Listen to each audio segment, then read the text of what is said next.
লিবিয়ার এটার জনসংখ্যা কেমন বা এটার লিবিয়ার জনসংখ্যা 60 লক্ষ বা এখন আরেকটু বেশি হয়তোবা 60 থেকে 70 লক্ষের মাঝামাঝি।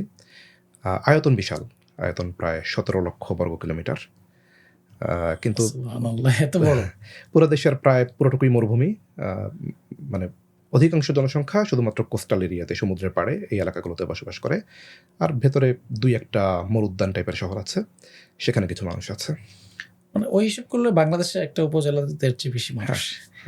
আর কিন্তু আয়তন হিসেব করলে অনেক বিশাল। বাংলাদেশের আয়তন তো 1.5 লক্ষ আর কি, 1,47,000 বলা হয়। লিবিয়া নিজের বর্ডার নিজে সিকিউর করতে পারে না। লিবিয়ার বর্ডার হচ্ছে একটা ওপেন। মানে এখন যে লিবিয়া থেকে ইতালিতে যাওয়ার যেই সংকটটা, যে প্রচুর মানুষ লিবিয়া হয়ে ইতালিতে যায়, আফ্রিকানরা প্রায় বিনা বাধায় বর্ডার দিয়ে লিবিয়াতে ঢুকে যায়। কারণ এত বিশাল বর্ডার যে মানে পুরো দেশের জনসংখ্যাকে বর্ডারে অর্ধেকের বেশি শুধু লাগবে সিকিউর করার জন্য। ওদের পক্ষে বর্ডার সিকিউর করা সম্ভব না। আচ্ছা, লিবিয়ার মানে ভৌগোলিক গুরুত্ব কতটুকু আন্তর্জাতিক রাজনীতিতে বলেন বা আঞ্চলিক রাজনীতিতে? লিবিয়ার সম্ভাবনা ছিল অনেক বেশি, কিন্তু এখন লিবিয়া মানে এই মুহূর্তে লিবিয়া নিজের গৃহযুদ্ধ নিয়ে এতটা, গৃহযুদ্ধ এই মুহূর্তে সেই অর্থে নাই, কিন্তু তারপরেও এখন 2টা সরকার আছে, তারা নিজেরা পলিটিক্যাল ডেডলকে এমনভাবে আটকে আছে। লিবিয়ার পক্ষে আসলে এখন কোনো দিকের কোনো মানে গুরুত্বপূর্ণ ঘটনায় কোনো ধরনের ভূমিকা রাখা সম্ভব না। সেজন্য আপনি মানে লিবিয়াকে কোনো জায়গায় পাবেন না। কোনো দেশের অন্যান্য আন্তর্জাতিক সংকটের আলোচনায় লিবিয়া অনুপস্থিত।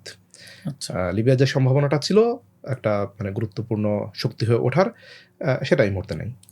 লিবিয়া এখন আসলে নিয়ন্ত্রণ কারা করছে? লিবিয়া 2টা গ্রুপ নিয়ন্ত্রণ করছে। একদিকে 2 অংশ বলতে এটা ভৌগোলিক? হ্যাঁ, ভৌগোলিক পূর্ব এবং পশ্চিম বলতে পারেন আপনি। দক্ষিণও আছে, কিন্তু দক্ষিণ অনেকটা মিক্সড। তো পূর্ব দিকে একজন জেনারেল নিয়ন্ত্রণ করছে। আমি এই ব্যাপারে খুব বেশি আলোচনায় যাব না।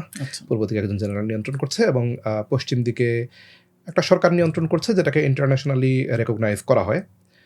যদিও বাস্তবে সেই সরকারের খুব বেশি স্ট্রং নিয়ন্ত্রণ নাই। অনেকটা ক্ষুদ্র ক্ষুদ্র মিলিশিয়া গ্রুপ অনেকগুলো এলাকা নিয়ন্ত্রণ করে, কিন্তু অফিসিয়ালি সেদিকে একটা গভর্নমেন্ট আছে। এবং আমরা যদি বলি যে রাষ্ট্রগুলো লিবিয়ার কোন সরকারের সাথে? পশ্চিম দিকের যে সরকার, মানে এটা কি রাষ্ট্র, মানে ধরেন সাপোজ বাংলাদেশ এমবাসি বা অন্যান্য এমবাসি, সবাই পশ্চিম দিকের যে, সেটাই অফিসিয়াল। মানে লিবিয়ার সিস্টেমটা এরকম যে ত্রিপলি যার কন্ট্রোলে থাকবে, তার সাথে আন্তর্জাতিক বিষয় ডিল করবে। কারণ ওদের সেন্ট্রাল ব্যাংক হচ্ছে ত্রিপলিতে। তেল বিক্রির যত অর্থ আসে সব ত্রিপলিতে সেন্ট্রাল ব্যাংকে এসে জমা হবে। সেজন্য সবাই ত্রিপলি যার নিয়ন্ত্রণে থাকবে তার সাথে সবাই ডিল করবে।